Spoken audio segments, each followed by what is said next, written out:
چلیں آگے سبق پڑھ لیتے ہیں۔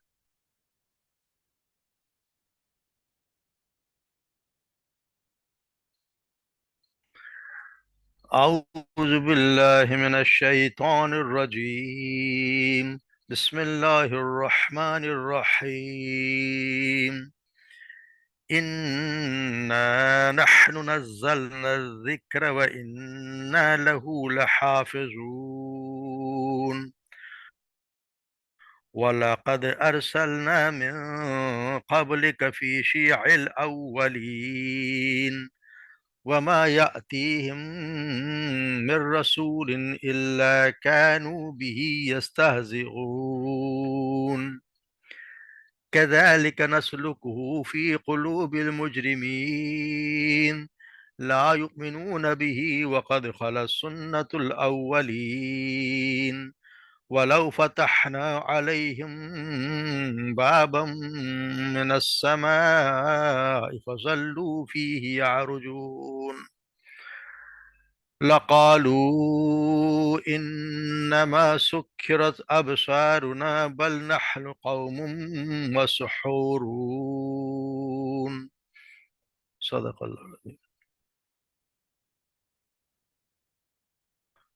اِنَّا نَحْنُ نَزَّلْنَا، اِنَّا بے شک ہم،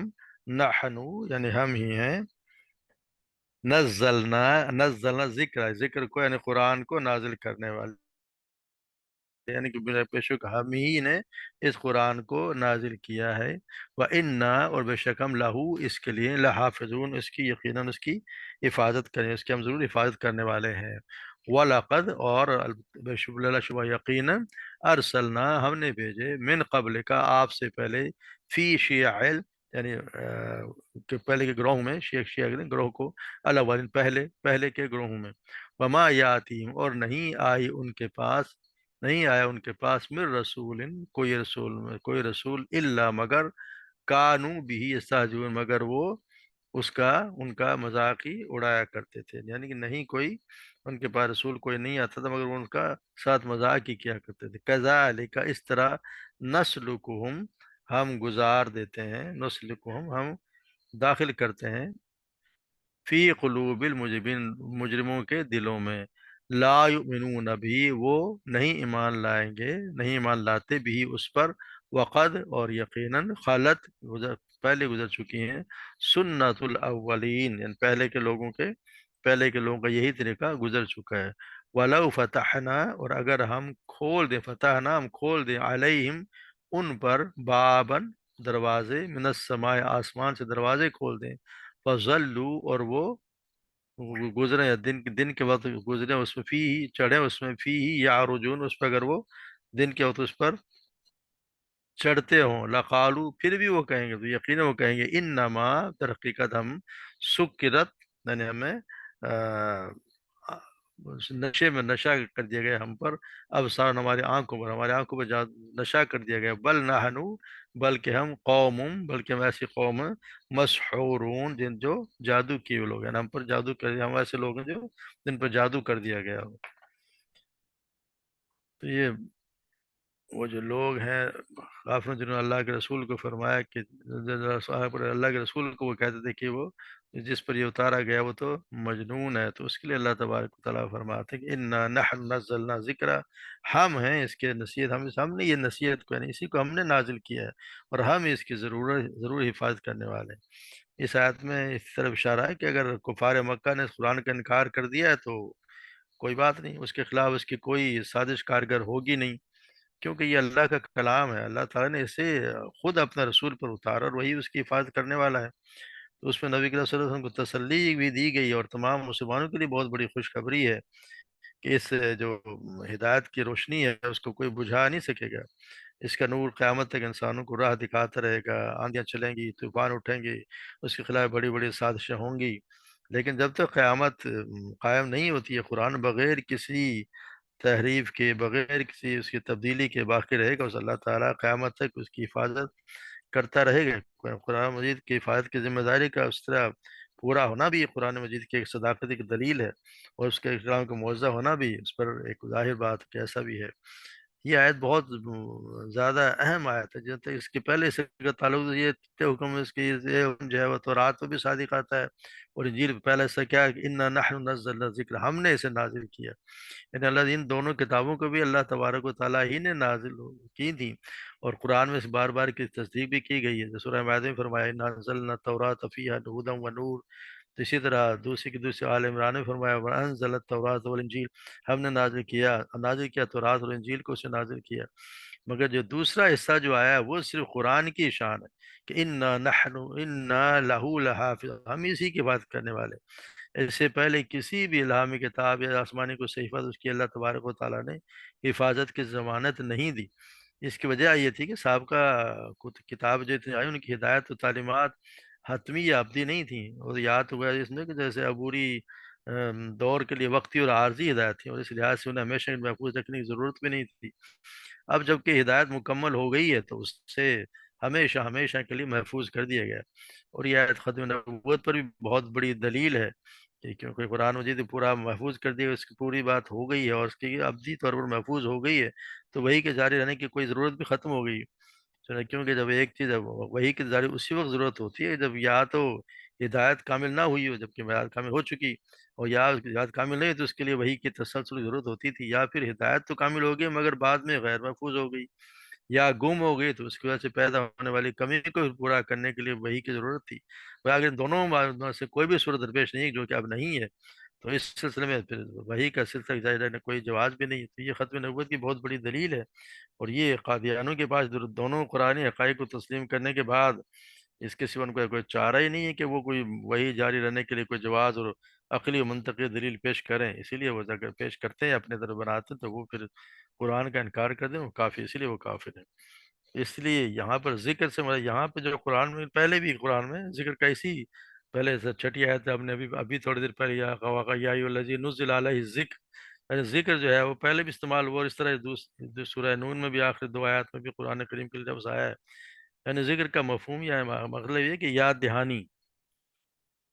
یعنی قرآن کے فلسفے کے مطابق قرآن مجید کا ذکر ہونا اس مفہوم ہے کہ قرآن ایمان کی جو حقائق ہیں وہ خصوصی طور پر اللہ تبارک و تعالیٰ کی ذات و صفات کا علم اللہ تبارک و تعالیٰ نے انسان کی روح کے اندر رکھا ہے، مگر اس علم کو انسان غفلت کی وجہ سے یا بھول کی وجہ سے جو پردہ پڑ جاتا ہے، پردہ ہو جاتا ہے، اس کی وجہ سے ایک وقت میں انسان کو وہ چیز یاد آتی ہے اور بعد میں یاد نہیں رہتی، تو اس کا مطلب یہ ہے کہ اس چیز کے بارے میں معلومات، یعنی کہ اس کے انسان کے یادداشت کے تہ خانے میں دب جاتی ہیں، پھر بعد میں کسی وقت یوں ہی کوئی چیز اس معلومات کے متعلق سامنے آتی ہیں تو انسان کے ذہن میں وہ پرانی باتیں معلومات پھر سے تازہ ہو جاتی ہیں، تو پھر سے تازہ یعنی معلومات کو تازہ کرنے کے لیے گویا یاد دہانی ریمائنڈر کے طور پر کام کرتی ہے، جیسے اور کسی دوست سے اگر کوئی تحفہ کوئی دیا اور وہ اگر آپ بڑے عرصے سے نہ ملا ہو آپ اس بھول جائیں، اور وہ جب چیز آپ کے سامنے آتی ہے تو آپ اس کو یاد آ جاتی ہے کہ فلاں دی تھی، یعنی کہ نشانی ہے، یہ قرآن عزیز اللہ تعالیٰ کی طرف سے یہ ہر انسان کے اندر موجود ہے، اس علم کو پھر سے تازہ کرنے کے لیے اس کے بڑے ہوئے جو نسیان ہے یا غفلت سے یا بھول سے انسان کا جو پردہ پڑ گیا ہے، اس کے لیے اللہ تبارک و تعالیٰ نے یہ آیات قرآنیہ کی بجائے یاد دہانی کا کام دیتی ہیں، اور اللہ کی یاد کو انسان کے ذہن میں تازہ کرتی ہیں، اس لحاظ سے قرآن کا ذکر یعنی یاد دہانی کے نام سے موسوم کیا گیا ہے، 3 دفعہ ان کو یہ ذکر کے بھی اسی لیے قرآن کو کہا گیا ہے۔ جس طرح سیدنا ابو ہریرہ بیان کرتے ہیں آپ صلی اللہ علیہ وسلم نے فرمایا کہ ہر نبی کو کوئی نہ کوئی معجزہ دیا گیا، اور اسی معجزہ کے مطابق لوگ اس نبی پر ایمان لائے، اور مجھے جو معجزہ دیا گیا ہے وہ وہی یعنی قرآن ہے جو اللہ تعالیٰ نے میری طرف وہی کے ذریعے سے نازل کیا ہے، یہ معجزہ چونکہ سب معجزوں سے بڑا، اس لیے مجھے امید ہے کہ قیامت کے دن میری امت، میری یعنی میری پیروی کرنے والے دیگر انبیاء کی پیروی کرنے والوں سے زیادہ ہوں گے، یعنی اللہ تبارک و تعالیٰ نے اللہ کے رسول کی پہ ہم جو ہیں تعداد میں سب رسولوں کی امتوں سے زیادہ ہوں گے۔ پھر اللہ تبارک و تعالیٰ کہ وَلَقَدْ أَرْسَلْنَا مِنْ قَبْلِكَ فِي شِيَعِ الْأَوَّلِينَ، یعنی ہم نے یقین سے پہلے بھی اگلے لوگوں کے گروہوں میں رسول بھیجے، یعنی آپ سے پہلے بھی رسول بھیجے گئے ان کے پاس، اور یہ ہوا کہ وما یاتیہم رسول اللہ کانوا بہ یستہزئون، ان کا کوئی رسول نہیں آیا جب یہاں تک کہ وہ انہوں نے اس کا ہمیشہ مذاق اڑایا، جب بھی کوئی رسول ان کے پاس آتا تھا اس کے ساتھ مذاق کیا کرتے تھے، یہاں بھی آپ صلی اللہ علیہ وسلم کو تسلی دی جا رہی ہے کہ اگر کفار قریش آپ کی تکذیب کرتے ہیں اور آپ کا مذاق اڑاتے ہیں، تو اس سے آپ کو دل برداشتہ نہیں ہونا چاہیے۔